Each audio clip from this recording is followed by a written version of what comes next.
નમસ્કાર, GT9 Gujarat news ચેનલમાં આપનું હાર્દિક સ્વાગત છે। આવો જોઈએ આજના તાજા સમાચાર। વાવથરાથી સંદેશ અમારો, સમય તમારો। GT9 ગુજરાત ન્યૂઝ ચેનલને શેર કરો, સબસ્ક્રાઇબ કરો અને કમેન્ટ કરો। થરાદ જિલ્લામાં રથયાત્રાને લઈ શાંતિ સમિતિની બેઠક યોજાઈ। આગામી રથયાત્રાના પર્વને શાંતિપૂર્ણ અને સૌહાર્દપૂર્ણ વાતાવરણમાં ઉજવવાના હેતુથી વાવથરાદ જિલ્લામાં શાંતિ સમિતિની મહત્વપૂર્ણ બેઠક યોજાઈ। થરાદ ખાતે આવેલ માર્કેટયાર્ડના કમ્યુનિટી હોલમાં જિલ્લા પોલીસ વડાના અધ્યક્ષ સ્થાને યોજાયેલી આ બેઠકમાં રથયાત્રાના રૂટ, સુરક્ષા વ્યવસ્થા, ટ્રાફિક નિયંત્રણ તેમજ કાયદો અને વ્યવસ્થા અંગે વિસ્તૃત સમીક્ષા કરવામાં આવી હતી।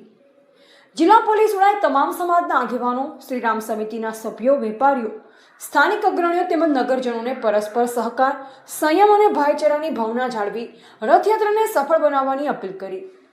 બેઠકમાં મુસ્લિમ સમાજના આગેવાનો પણ મોટી સંખ્યામાં ઉપસ્થિત રહ્યા અને શહેરમાં શાંતિ, સૌહાર્દ અને પરસ્પર વિશ્વાસનું વાતાવરણ જળવાઈ રહે તે માટે સૌએ સહકાર આપવાની ખાતરી વ્યક્ત કરી।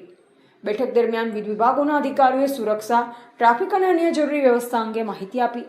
રથયાત્રા દરમિયાન કોઈપણ પ્રકારની અફવા કે ગેરસમજ ફેલાય નહીં તે માટે નાગરિકોને સોશિયલ મીડિયામાં માત્ર અધિકૃત માહિતી પર જ વિશ્વાસ રાખવા અપીલ કરવામાં આવી હતી।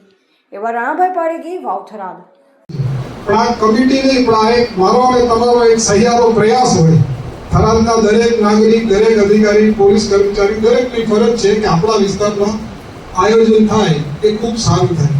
હવે જ્યારે આયોજન સમિતિ દ્વારા પણ આપણે જ્યારે આયોજન માટે આમંત્રણ આપતા હોય લોકોને, એ ખૂબ મોટી સંખ્યામાં લોકો આવે, તો આપણી જવાબદારી છે કે આપણે આયોજન એવું કરીએ કે કોઈ પણ વ્યક્તિને એમાં ભાગ લેવા માટે કોઈ તકલીફ ન પડે અને ભગવાન જગન્નાથજીના રથના દર્શન અને ત્રણેય દેવી દેવતાઓના દર્શન છે દરેક લોકો ખૂબ શાંતિપૂર્વક અને કોઈ પણ પ્રકારના અડચણ કરી શકે।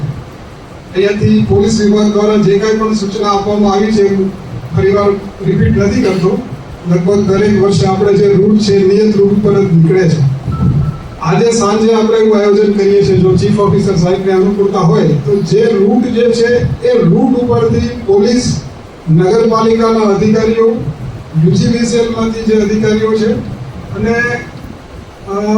બીજા હેલ્થ અને શિક્ષણ વિભાગમાંથી પણ આપણે એટલા માટે લીધા છે। હું આપણે કહું શેના માટે શું વિષય છે, તો આખો રૂટ આપણે એકવાર ફરીવાર જોઈ લઈએ। આપણી પાસે સમય હવે 48 કલાકનો છે, તો 48 કલાક દરમિયાન જે કાંઈ પણ નાનું મોટું રિપેરિંગ કરવાનું હોય, કાંઈ વાયરો હટાવવાના હોય, એ તમામ કામગીરી આપણે સાંજે આપણે ફરીવાર એકવાર ફૂટ પેટ્રોલિંગ કરી અને જોઈ લઈએ।